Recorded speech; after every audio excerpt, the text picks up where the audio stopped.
മുൻ നേതാക്കളുടെ youth league ഭാരവാഹിത്വത്തിനെതിരെ വനിതാ ലീഗ് ജനറൽ സെക്രട്ടറി. മുൻ ഹരിത നേതാക്കളെ തിരിച്ചെടുത്തത് പാർട്ടിക്ക് മാപ്പ് എഴുതി നൽകിയതിനാലെന്ന് നൂർബിന റഷീദ്.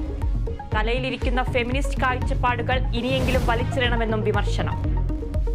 സംസ്ഥാനത്ത് ലോഡ് ഷെഡിംഗ് ഇല്ല. KSEBയോട് മറ്റു വഴികൾ ആരാഞ്ഞ് സർക്കാർ. മെയ് 6 വരെ വിദ്യാഭ്യാസ സ്ഥാപനങ്ങൾ അടച്ചിടും. പാലക്കാട്, തൃശൂർ, കൊല്ലം ജില്ലകളിൽ അത്യുഷ്ണം.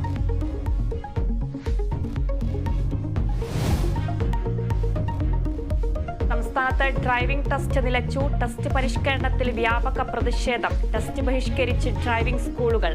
സർക്കുലർ പിൻവലിക്കും വരെ ടെസ്റ്റ് അനുവദിക്കില്ലെന്ന് പ്രതിഷേധക്കാർ. മേയർ KSRTC ഡ്രൈവർ തർക്കത്തിൽ മെമ്മറി കാർഡ് അന്വേഷണം ഊർജിതം. മേയർക്കെതിരെ ഡ്രൈവർ നൽകിയ പരാതിയിൽ പ്രാഥമിക അന്വേഷണം തുടങ്ങി. മെമ്മറി കാർഡ് കാണാതായതിൽ ഗൂഢാലോചനയെന്ന് VD സതീശൻ. മലപ്പുറം ജില്ലയിൽ +1 സീറ്റുകൾ വർദ്ധിപ്പിക്കാൻ തീരുമാനം. സർക്കാർ സ്കൂളുകളിൽ 30%, എയ്ഡഡ് സ്കൂളുകളിൽ 20% വർധന നടപ്പിലാക്കും.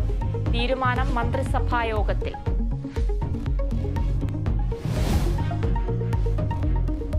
ടൊവിനോ തോമസ് നായകനായെത്തുന്ന ചിത്രം നടികർ നാളെ തിയേറ്ററുകളിൽ. ലാൽ ജൂനിയറിന്റെ സംവിധാനത്തിലൊരുങ്ങിയ ചിത്രത്തിൽ നായിക ഭാവന.